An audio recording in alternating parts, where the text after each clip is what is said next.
नमस्कार. जय क्रांती. मी आता नांदेड जिल्ह्यातील कंधार येथून बोलत आहे.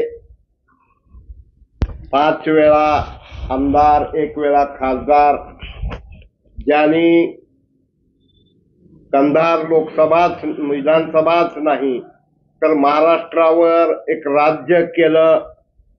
मनामनात एक आपलं वेगळं स्थान निर्माण केलं आणि त्यांच्या कन्या श्रीमती चित्राताई लुंगारे यांची आपण आज मराठवाडा नेता फेसबुक आणि यूट्यूबसाठी मुलाखत घेत आहोत. या मुलाखतीचं वैशिष्ट्य म्हणजे पहिल्या वेळेस आणीबाणीत झालेला पत्रव्यवहार मुलीचा वडिलाबरोबर, आणि ते पत्रव्यवहार म्हणजे सुद्धा दिशादर्शक मार्गदर्शक आहे. आणि आजची जी मुलाखत आहे ती आपण पर्टिक्युलर आणीबाणी आणि त्या काळातले अनुभव या विषयावर घेत आहोत. PhD मिळवलेल्या, डॉक्टरेट असलेल्या, प्राध्यापिका असलेल्या श्रीमती चित्राताई लुंगारे एक निर्भीड स्पष्ट मत व्यक्त करणाऱ्या, आणि आम्हाला त्यांच्या बोलण्यातनं एक प्रेरणा मिळते. जय क्रांती म्हटल्यानंतर अंगावर शहारे उभा राहतात. बंधू जय क्रांती.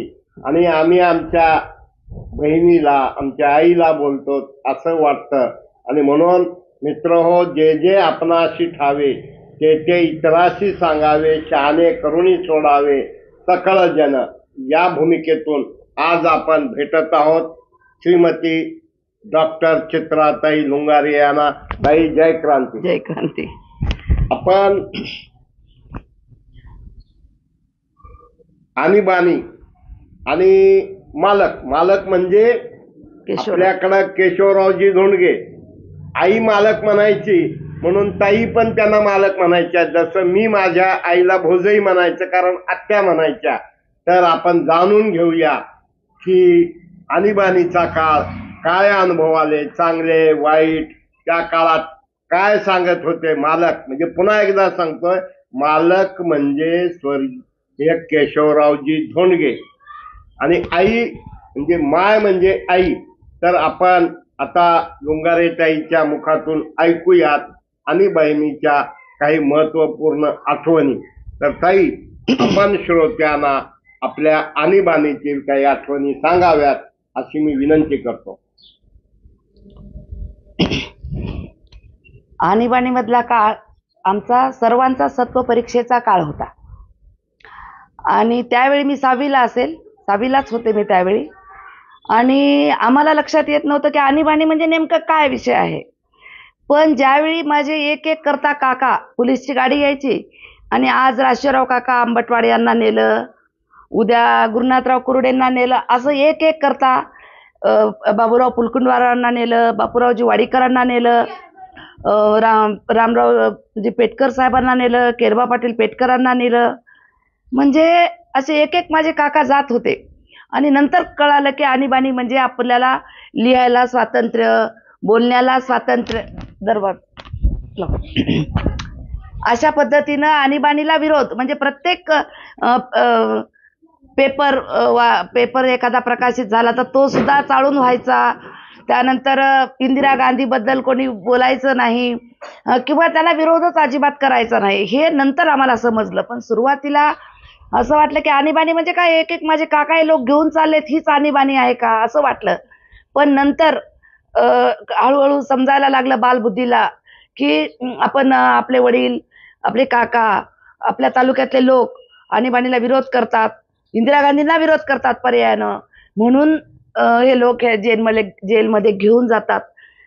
म्हणून ही आणीबाणी अशी आहे, जेलमध्ये टाकायची आणीबाणी, हे नंतर कळालं आम्हाला. आणि मला या ठिकाणी सांगायला अतिशय अभिमान वाटतो की त्या काळामध्ये भारत देशामध्ये, पूर्ण भारतामध्ये सगळ्यात जास्त जर आणीबाणीला, इंदिरा गांधींना विरोध जर कोणी केला असेल तर कंधार तालुक्यामध्ये 350 लोकांनी आणीबाणीला विरोध करून हे लोक जेलमध्ये गेले. आणि त्यामधले 13 लोक, माझे बाबा प्लस 12, असे 13 लोक 12-12 13-13 महिने जेलमध्ये होते. त्यांनी जेल भोगली. बाबा 13 महिने जेलमध्ये होते. अशी आणीबाणी जो आमच्या सगळ्यांच्या सत्वपरीक्षेचा काळ होता आणि आम्हाला आनंद आहे की आम्ही त्यामध्ये पास झालो. आणि खूप गरिबी होती, खूप काही सहन केलं. आणीबाणी सोबतच बाकी गोष्टी खूप काही सहन केल्या की वडील नसताना काय असतं, आजूबाजूचे नसताना काय असतं, सण कसे करायचे, आपली आई आपले वडील नसताना कशी वागते, आपली आई असताना कसा सण करते, सगळं आम्ही फार जवळून या ठिकाणी बघितलं आणि अनुभवलं आणि यातून खूप काही शिकलो आम्ही.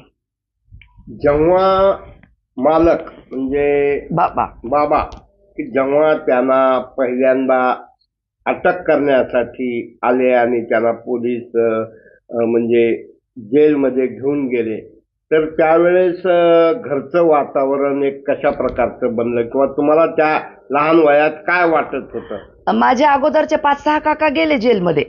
मग बाबा रोज म्हणायचे कधी ना कधी मला पण गाडी येईल, पोलीसची गाडी यायची आणि मला पण घेऊन जातील. मग बाबाला काही आमच्या नेलंच नाही. मी शाळा सुटली माझी 4 वाजता, शिवाजी हायस्कूल होती इथली. गेल्याबरोबर सगळे आई चूप, सगळे चूप. आमची माय गुपचूप बसलेले गल्लीमध्ये पूर्ण सामसूम. गेले, मालक कुठं आहेत माय, मालक कुठं आहेत? माय म्हणली मालकाला नेलं. त्यावेळी अक्षरशः पाय खोरून रडले मी की बाबाला माझ्या घेऊन गेले म्हणून. म्हणजे वाईट वाटलं त्या बुद्धीला की आता हे काका आले नाहीत, आता माझे बाबा पण येत नाहीत, या लोकांनी बाबांना घेऊन गेले. म्हणजे वाईट वाटलं त्या बुद्धीला, दुसरं काही वाटणार. 6वीला होते मी, त्यामुळं वाईट वाटलं की गेले बाबा. बाबाच्या अंगावर फार होते मी, बाबा सोबतच असायची, बाबा सोबतच राहायचे. तर हे सर्व ते जेलमध्ये होते आणि तुम्ही त्यांना पत्रव्यवहार केल्यानंतर काही आठवणी तुम्ही सांगू शकाल का? हो. प्रत्येक सण आला की वाईट वाटायचं की आज आपली माय थोडी रडायची. आमच्या आजी यायचे केरवाडीहून की बाबा आता सगळं सामान वगैरे घेऊन यायचे ते. आणि मग काही न समजता मग आंतरदेशीय पत्र असायचं. एक आठवण अशी होती की आंतरदेशीय पत्र, त्या पत्रामध्ये मला काही न समजून मी 3-4 खडी साखर, तेव्हा अशी छोट्या खडी साखरा नव्हत्या, मोठे मोठे खडी साखराचे खडे होते, त्याला मी दगडानं असं हे करून बारीक 5-6 त्या आंतरदेशीय पत्रात टाकलं आणि त्याला पॅक करून ते पत्र बाबाला पाठवून दिलं. म्हणजे काहीतरी एक वेगळी भावना.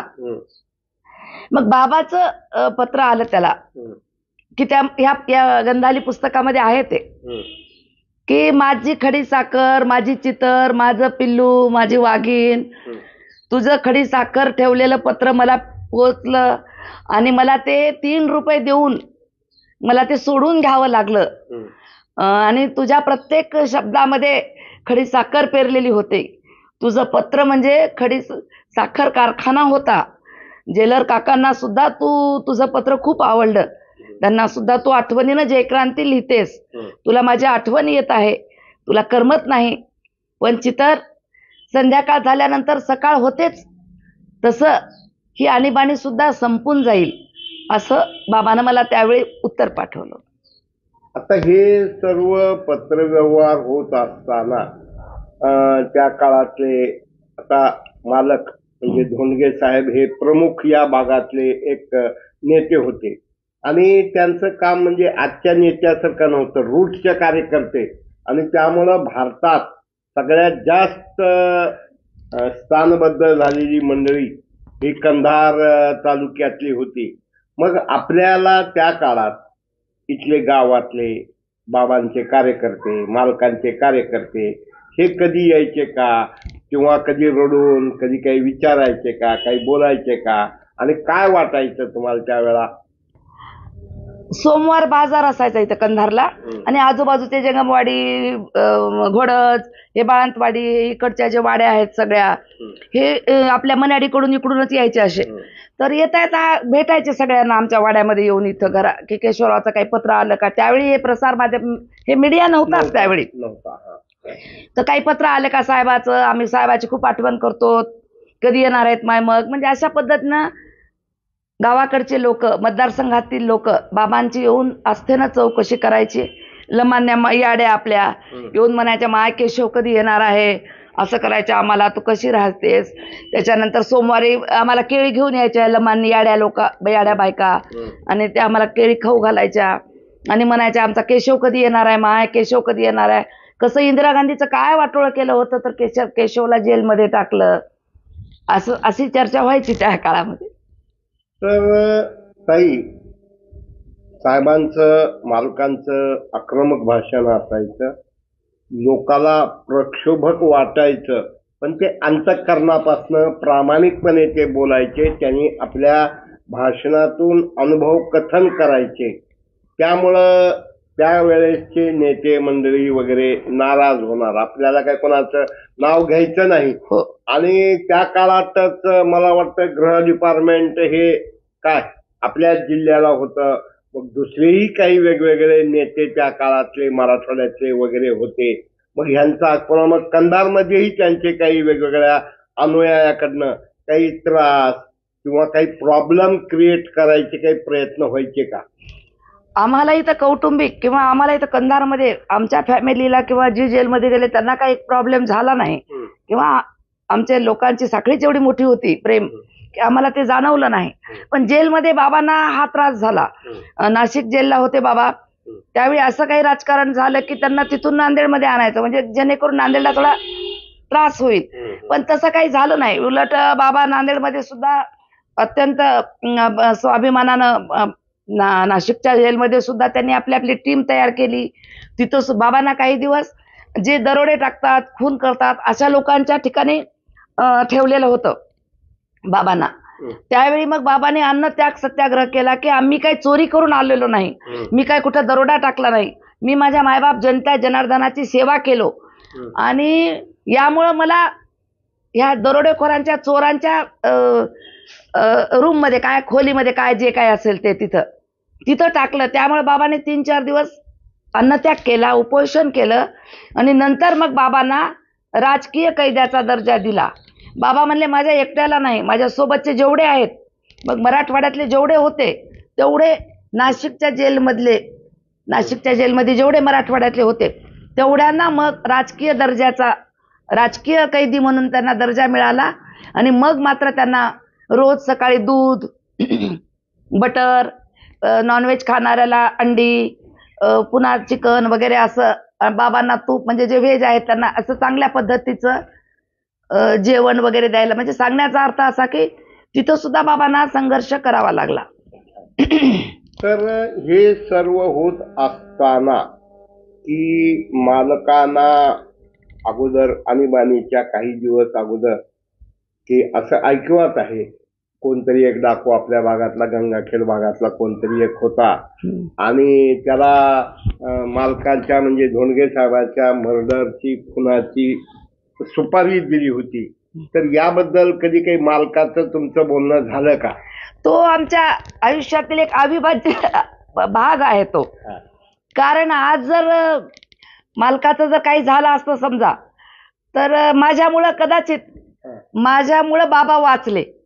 त्यावेळी मी जवळ 9-10 महिन्याची असेल की 12 महिन्याची किंवा एखाद्या वर्षाची मी असेल. केरवाडीला आमच्या आजोळी, केरवाडी, परभणी जिल्हा, तिथं बाबा मुक्कामाला होते आणि मी रडत होते. रडल्यामुळे बाबांनी काय केलं, मला दादरा, असं 3 मजली आहे आमचा वाडा केरवाडीचा मामाचा, आणि वर आणलं मला दादऱ्यात. आणि जो कोणी आदल्या दिवशीच जो कोणी डाकू होता किंवा ज्याने प्लॅन केला होता त्यानं आदल्या दिवशी तो वाडा बघून, हा एक वाडा आणि बाजूचा एक वाडा, आणि त्याने असं प्लॅन केला की या वाड्यातून या वाड्यात जाता येतंय, म्हणून त्यानं हा वाडा निवडला इकडं जाण्यासाठी. आणि बाबा बाहेर आले दादऱ्यामध्ये, मी का रडते म्हणून. मला असं, बाबाच्या अंगावर बन्यान पण नव्हती आणि शर्ट पण नव्हतं, धोत्राचा सोगा असा, आणि बाहेर आणलं त्यांनी मला. आणि असं करून माझी माय, तू का रडते, तुला गरमी होते काय, म्हणून त्यांनी धोत्रानं असं केले मला. आणि हे बघून तो जो होता, जो कोणी, त्याने बंदुकीचा चाप लावलेला होता असा, आणि त्याला वाटलं किती राजबिंडा माणूस आहे हा, आणि याला पण मारतो, किती सुंदर बाळ आहे, आणि आज आपण काय करायलो, काय वाटलं माहित नाही. त्यानं ते गन तिथंच टाकली आणि दणदण पळत तो निघून गेला सडकेकड. नंतर त्या वाड्यामध्ये जी आजी होती आमची, ती मल्लिक कोणीतरी आलंय, बाबाला पण पायरव ऐकायला आला लगेच. आणि दुकानावर पण खूप माणसं, मालकाचा मुक्काम आहे म्हणलं की खूप लोक केरवाडीमध्ये खाली झोपायचे, त्यामुळे सगळेच उठले. आणि नंतर मग त्या जिल्हा परिषदच्या शाळेच्या पुढे जाईपर्यंत पाठलाग केला, पण हे काय लोक नंतर भेटले नाहीत. आणि ज्यावेळी आला होता मारण्यासाठी, त्यावेळी जे पलीकड होते लोक बसलेले, की बंदुकीचा आवाज कधी ऐकायला मिळतो, त्यांना काही आवाज ऐकायला आला नाही, त्यामुळे ते तिकडे बैचेन होते. आणि हे निघून गेले आणि सांगितलं की नाही, मला माफ करा, तुमचे घेतलेले पैसे घ्या, मी त्या माणसाला मारू शकलो नाही, कारण खूप चांगलं सुंदर बाळ त्या देव माणसाच्या हातात होतं आणि मला माझी हिंमत झाली नाही. पुन्हा काही काळानंतर असंच जेलमध्ये बाबांची आणि त्यांची भेट झाली. ते होते आपल्या गंगाखेडचे डाकू, प्रसिद्ध डाकू होते, रुक्माजी ढोबळे डाकू हे होते. त्यांनी सांगितलं की ते लेकरू मुलगा होता की मुलगी होतो, केवढं झालं आता, म्हणजे इथून विषय निघाला तो. बाबांनी सांगितलं तुम्हाला कसं माहित आहे, तर त्यांनी गच्च पाय धरले बाबांचे की मीच आहे, तो जो तुम्हाला मारणारा होता बंदूक घेऊन, तो मीच आहे. ते लेकरू केवढं, ते म्हणले नाही, मुलगी आहे आणि मोठी झाली आता माझी मुलगी, असं. म्हणून बाबांना थोडा लाड येत होता माझा की हिच्यामुळे मी वाचलो असं. तर ताई, आता मालक जेलमध्ये जवळजवळ 13 महिने होते, बरोबर. काही जण पॅरोलवर सुटून आले, मग त्यांनी यावं असं तुम्ही आईनी कधी प्रयत्न केला का, किंवा या संदर्भात मालकाचं काय मत होतं? बाबाला जाऊन 7-8 महिने झाले. आमचे गुरुनाथ काका सुद्धा जेलमध्येच होते. गुरुनाथ काका त्यावेळी पंचायत समिती सभापती होते. त्यांचं सभापतीपद जाऊ नये म्हणून गुरुनाथ काकाला पॅरोल मंजूर झाला 13 दिवसाचा. काका आले, पण आम्हाला हे मधल्या भानगडी माहित नव्हत्या की गुरुनाथ काका या सभापतीपद जाऊ नये, तिथं मिटिंगला हजर राहावं लागते म्हणून काका आले. पण आम्हाला असं वाटायचं की माझे मालक का आले नाहीत, काका आले तसे आपल्या मालकानं पण यावं. मायला पण वाटायचं, माय आमची खूप खचली होती बाबा गेल्यानंतर. आणि आमच्या केरवाडीच्या आज्या पण. मग आमच्या मोठे मामा बापूसाहेब केरवाडीकर, माझे मोठे मामा आहेत ते, त्यांनी मग एक अर्ज केला की प्रभावतीबाई केशवराव धोंडगे यांची तब्येत बरी नसल्यामुळं यांना केशवराव धोंडगे यांना पॅरोल मंजूर करावा. म्हणजे ही ती बालबुद्धी माझी नव्हती, तर ते अर्ज करणंच आमचा बालिशपणा होता. ज्यावेळी मालकाला ही गोष्ट कळाली की माझ्यासाठी हे प्रयत्न करतात पॅरोलसाठी, त्यावेळी मालकाचं मला पत्र आलं, यामध्ये आहे उल्लेख तो.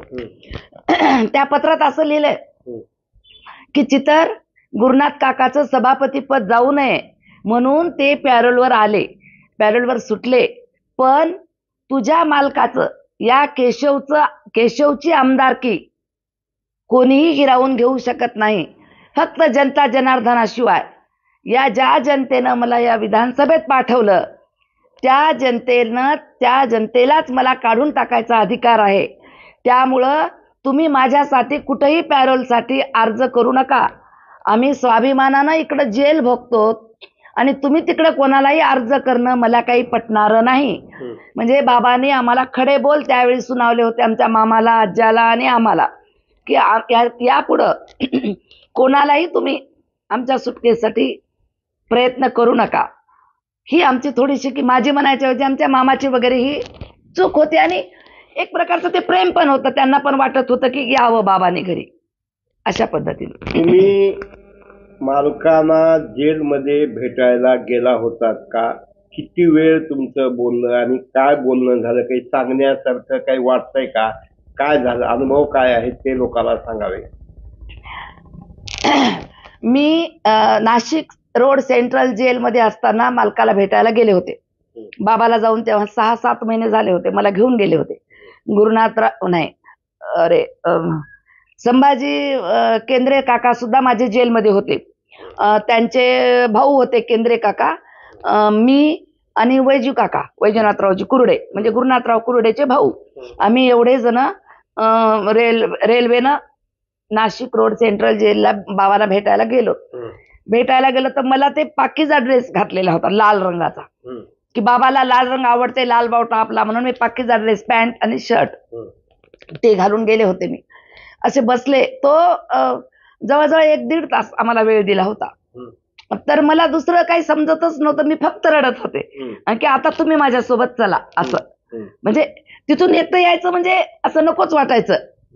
तर बाबा सांगायचे की मुक्तिधामला जा तू, इथं त्र्यंबकला जा, हे बघ. बाबा हेच बोलायचे, गावाकडे कसं चाललंय, लोकांचे अर्ज घेत जा तू, तू आता मोठी व्हायचंय, तुला मोठं व्हायचंय. पण फक्त रडत होते बघा, मला बाकी काही असं आठवत नव्हतं, आठवत नाही तेवढं. आणि ज्यावेळी ते पलीकडे गेले त्यावेळी अलीकडच्या दरवाजातून मला ते असा हात त्यांचा सुटलेला, मी ते तिकडून धरायलेत आणि मी ओढायले. फार फार रडले मी, माझा आवाज असा बसलेला होता. फार म्हणजे फार वाईट वाटलं त्या दिवशी. आता या काळात तुम्हाला काही विनोबा भावेंचा काही अनुभव किंवा संपर्क झाला होता का?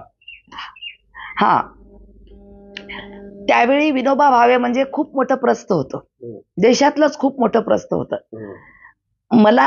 मी तर बालबुद्धी होते, मी 6वीला होते, त्यामुळे मला काही तेवढं नाही.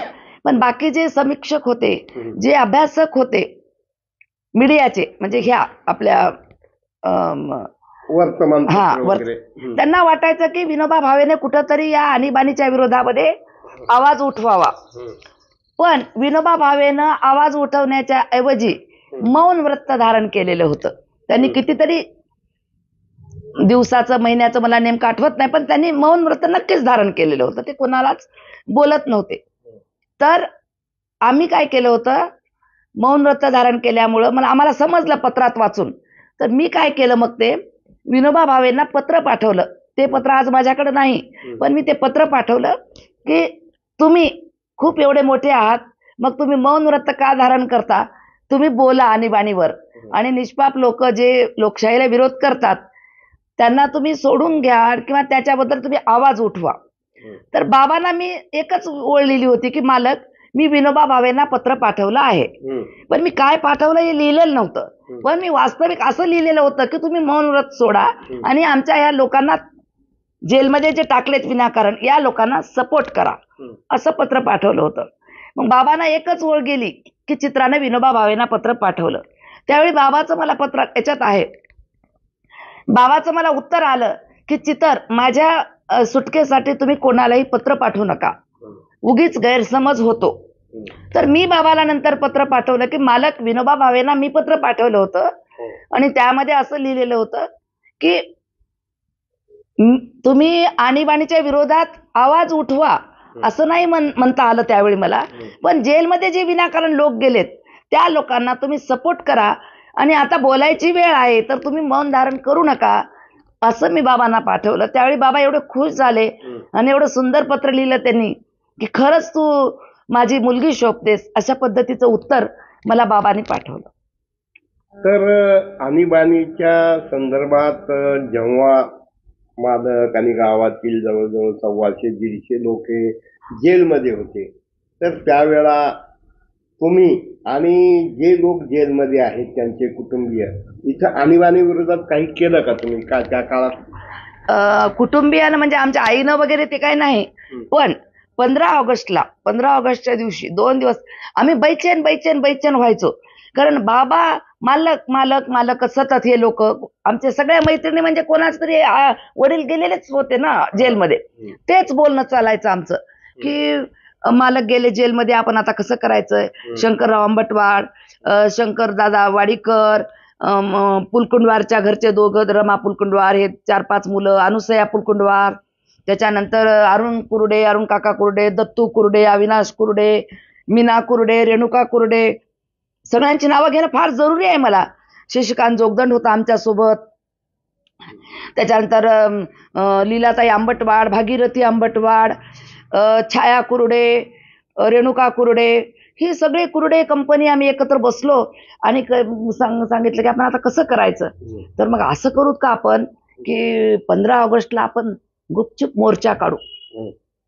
त्यावेळी सर्कल इथले माने म्हणून होते, मला नाव आठवत नाही त्यांचं, पण माने म्हणून होते, आणि मला असं वाटतंय की याची सरकारी दरबारी जरूर नोंद असेल या गोष्टीची. मग आम्ही काय केलं, हे सगळे लेकरं आणि दुसरेही काही मुलं मुली मिळून आम्ही 15 ऑगस्टला अचानक, म्हणजे झेंडा नाही काही नाही, सगळे जमा झालोत आणि आपला टावर आहे ना विजयी टावर आमच्या भादरपुऱ्यातलं, त्या टावरच्या भोवताल इंदिराजी ने क्या किया, लोकशाही का खून किया, आनी बानी मुर्दाबाद, अंधेरे में एक ही प्रकाश, जयप्रकाश जयप्रकाश. त्यावेळी जयप्रकाश नारायण फार ऍक्टिव्ह होते, हिरो होते आणीबाणीचे. तर या घोषणा देत आम्ही तिथं गेलो. आणि त्यावेळी एवढे परेशान झाले सगळे. सर्कल साहेब खाली आले आणि आम्हाला टावरच्या त्या खालच्या मजल्यावर बसवलं सगळ्यांना. जवळजवळ 3 तास इथून कंधारमधून पेढा वगैरे आणून आम्हाला खाऊ घातला. त्यावेळी मात्र तुम्ही आता जो मला प्रश्न केला होता की तुम्हाला काही त्रास झाला का इथल्या वर्चस्वाचा, त्यावेळी मात्र काही जणांनी असे काही गेम केला की या लेकरांना पाठवा नांदेडला रिमांडमध्ये. बरं, जेलमध्ये पाठवा. हा, बघ आम्हाला प्रश्न विचारले की कसं कसं तुम्हाला हे निवेदन कोण लिहून दिलं, हे काय झालं. मग अशा पद्धतीनं मग शेवटी माने साहेबांनीच सगळा विचार करून आम्हाला 3 तास बसून घेतलं टावरमध्ये आणि नंतर आम्हाला सोडून दिलं. म्हणजे आम्ही आमच्या बुद्धीप्रमाणे आणि आमच्या वयाप्रमाणे आम्ही खूप काही केलं असं मला वाटतंय. तर हे सगळं करत असताना जेव्हा मालक आणीबाणीतून बाहेर आले, हे मला आठवतंय की त्या काळात टीव्ही किंवा सोशल मीडिया एवढा पॉवरफुल नव्हता. तर त्यावेळेस रेकॉर्डर म्हणजे टेप रेकॉर्डर असायचे, ते कॅसेट गावागावात पानपट्ट्यावर सगळीकडं लावले जायचे. तर त्यावेळेस तुम्हाला काय वाटायचे की लोक पानपट्टीवर थांबायचे, हॉटेलमध्ये थांबायचे आणि केशवरावजी धोंडगे यांची या ठिकाणी सभा होत आहे, लोक ऐकायचे. तर त्यावेळेला तुम्हाला काय वाटायचं? काय खूप चांगलं वाटायचं. आपले बाबा किती मोठे आहेत. मालकाची ज्यावेळी कुठेही सभा व्हायची समजा, तर बायका सुद्धा यायच्या, पायानं चालत यायचे लोक. म्हणजे बाबाचं भाषणच एवढं स्फूर्तिदायक आणि एवढं जगण्याची उर्मी देणारं आणि वास्तवात जे काही प्रश्न आहेत त्या प्रश्नाचे उकल करणारं बाबांचं भाषण असायचं. आणि सरकारला धडकी भरवणारा तो आवाज होता. म्हणजे एवढं की ते काम केल्याशिवाय बाबा गुपचूप बसायचेच नाहीत. एखादं घेतलं डोक्यात की ते करणारच ते. बाबाच्या भाषणाचे पण किंवा भाषण ऐकायला सुद्धा बाबांचे खूप हे होते. आणि मुंबईला तर आमदार असताना आजही खूप जण असं मान्य करतात की केशवरावचं भाषण आहे म्हणलं तर गॅलरी भरून जायची. एरवी मग गॅलरी रिकामी राहायची विधिमंडळातली, पण बाबांचं भाषण म्हणलं की गॅलरी पूर्ण भरून जायची. कारण ते खूप मोठं हत्यार होतं बाबांचं, खूप मोठी दैवी देणगी होती त्यांना की बोलून समोरच्यांना आपलंसं करणं आणि समोरच्याला आपल्याला जे पाहिजे ते करून घेणं. ही शब्दाची ताकद फार कमी जणांमध्ये होते. आवाजाला धार फार कमी जणाला असते. ती धार माझ्या बाबांच्या आवाजाला होती. आणि मला दुर्दैवानं असं म्हणावं असं वाटतंय की आज अशी आवाजाला धार कोणाच्याही नाही. कारण स्वतः मनामधला जो अहंकार, मनामधलं जे गरिबाचं असं कुस्करून खाण्याची वृत्ती आहे, त्यामुळे ही धार बोथट झालेली आहे असं मला स्वतःला असं वाटतंय. आणि आता पुन्हा तो आवाज, ती धार शब्दाला निर्माण होणारं किंवा ती धार असणारं व्यक्तिमत्व आज पुन्हा व्हावं किंवा निर्माण व्हावं किंवा कुठंतरी निर्माण व्हावं. केशवरावचा वारसा म्हणजे चित्रा नाही, मुक्तेश्वर नाही, पुरुषोत्तम नाही, केशवरावचा विचार घेऊन निघणारा जो कोणी आहे तो सुद्धा केशवरावचा वारस ठरू शकतो. आता हे सर्व असताना जेव्हा धोंडगे साहेब आणीबाणीच्या नंतर बाहेर आल्यानंतर त्यांनी कधी असं आम्ही ऐकलं की म्हणजे चित्रा म्हणजे बेटा म्हणायचे तुम्हाला ते की तुझा आवाज असावा आणि गॅलरीत बसून हा आवाज. तर नेमकी ती एक आठवण तुम्ही सांगावी असं आम्हाला वाटतंय. ती आठवण माझ्यासाठी फार आल्हाददायक आहे, उत्साहवर्धक आहे ती आठवण बाबांची. पण आता सांगणं म्हणजे मला फार क्लेश होतात त्या गोष्टीचे. कारण बाबा असं म्हणायचे की माझी चितर ज्यावेळी विधिमंडळात भाषण करील त्यावेळी अख्ख्या महाराष्ट्राला असं वाटेल तिचा आवाज ऐकून की हा आवाज कोणाचा आहे, हा आवाज कोणाचा आहे. तर लोकांना वाटेल की हा आवाज केशवचा आहे. आणि ही घटना ज्यावेळी मी शरद पवार साहेबांना सांगितली, असंच बसले होते पवार साहेब, आणि पवार साहेबांना मी सांगितलं की पवार साहेब माझे बाबा असं म्हणतात की मी गॅलरीत बसेन आणि माझी चितर ज्यावेळी भाषण करील विधिमंडळात त्यावेळी लोकांना तिचा आवाज ऐकून असं वाटेल की हा आवाज कोणाचा आहे. त्यावेळी पवार साहेबांनी माझं अर्ध वाक्य पूर्ण केलं की हा आवाज केशवरावजींचा आहे, हा आवाज केशवरावजींचा आहे. मग मी म्हणलं मग असं म्हणणारे पवार साहेब तुम्ही मग काय झालं, तर ते बोलले की थोडा वेळ आहे. त्यामुळं ही आठवण खूप सुंदर आहे माझ्यासाठी. माझ्या वडिलाच्या भावना माझ्याबद्दल आहेत, पण आज ती परिस्थिती नाही, कारण हे राजकारण फार विचित्र आणि वेगळ्या टप्प्यावर जाऊन पोचलेलं आहे. त्यामुळं हा आवाज आता केशवरावजींचा आवाज मला नाही वाटत की विधिमंडळात पोचेल. नाही, आपण अशी सकारात्मक विचार, कारण मालकांचे विचार हे सकारात्मक होते, अशक्याला शक्य करणारे होते. त्या काळात निवडणुकामध्ये दारू मटण पैशाचा एवढा बाजार नव्हता. पण अशा एका परिस्थितीमध्ये जर कर्मधर्म संयोगानं जयक्रांती म्हणून जर एखाद्या नेत्याला केशवराव धोंडगे साहेबांमुळं सद्बुद्धी मिळाली आणि त्यांनी म्हटले की बाबा आम्हाला एक तुमच्यासारखी झाशीची राणी जर विधानसभेला पाहिजे, असं जर कोणी मत व्यक्त केलं तर तुम्ही काय कराल? मी तर मागही सांगितलं, मी पैलवानाची मुलगी आहे, मी उभा टाकेल, मी लढेल. पण आला तरीही पण आला, जर तर तरी पण का आला? तुम्ही म्हणला ते दारू मटण हे, जर तशा निवडणुका झाल्या की काही करायचं नाही, दारू नाही पैसा नाही काय नाही, विचाराची लढाई जर असेल तर चित्रा कधीही निवडून येते, कधीही आज येते, कोणी येऊ द्या पुढं. पण हा पण आला आहे मध्ये, हा पैसा खूप मोठा झालेला आहे बंधू. त्यामुळं आणि आपण अशी अपेक्षाही करू नये, असा कोण येईल, कोणी नाही येणार. सकारात्मक जरी विचार केला तरी नाही येणार. आता मला सर्वात महत्वाचं की आणीबाणीचा काळ हा म्हणजे इसवी सन किती 76-75. मी त्यावेळेस 6 वर्षाचा, म्हणजे 55 माझी जन्मतारीख, तर 76 म्हणजे 55ला पास, म्हणजे मी लहानच होतो. मला वाटतं 70ला मी मॅट्रिक पास झालो. पण तेवढं आजच्या एवढं मॉडर्नायझेशन, सोशल मीडिया पॉवरफुल नव्हता. तर या सगळ्या परिस्थितीमध्ये, बदलत्या परिस्थितीत, बदलती आयुध आणि आजची परिस्थिती पाहता आपण आणीबाणी संदर्भात लोकांना काय सांगू इच्छिता? ज्या पद्धतीनं भारताच्या स्वातंत्र्यासाठी अनेक जण शहीद झाले, त्याच पद्धतीनं आणीबाणीमध्ये अनेक तरुण, अनेक लोकप्रतिनिधी, अनेक समाजसेवक यांनी जेलमध्ये कुटुंबापासून दूर राहून 13 महिने 12 महिने हे राहिले. तर तुम्हाला या पिढीला जे आज रमरमारमीमध्ये जे बिघडत चाललेल्या लोकशाहीला आपण आणीबाणीचे एक म्हणजे साक्षीदार म्हणून तुम्ही काय सांगू इच्छिता? मी हे सांगू इच्छिते की कोणीही कोणाला गृहीत धरू नये. जनता खूप हुशार आहे. तुम्ही जे दारू बिरू म्हणलात, एखाद्या वेळेस जनतेच्या जर मनात आलं तर जनता काही करू शकते. आणि आणीबाणीचा जर विचार केला तर त्या काळामध्ये जयप्रकाश नारायण एक असं व्यक्तिमत्व उभरून आलेलं होतं की अंधेरे में एक प्रकाश, जयप्रकाश जयप्रकाश, हा नारा इतका गाजलेला होता. त्यावेळी कोणालाही वाटलं नव्हतं की इंदिरा गांधीचा पराभव होईल. पण त्यावेळी इंदिरा गांधीचा पराभव झाला आणि त्याच वेळेस माझे बाबा खासदारकीला निवडून आले. म्हणून कोणत्याही गोष्टीची शक्यता नाकारता येत नाही. पण परिस्थिती पाहता, वास्तवाला धरून जर विचार केला तर मला आता नाही वाटत की आजच्या पिढीला हे मागलचे दाखले किती उपयोगी पडतील. मला नाही वाटत असं.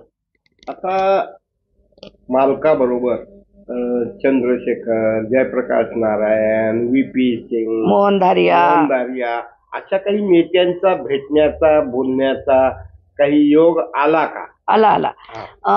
बॅरिस्टर अंतुले साहेबांसोबत आला.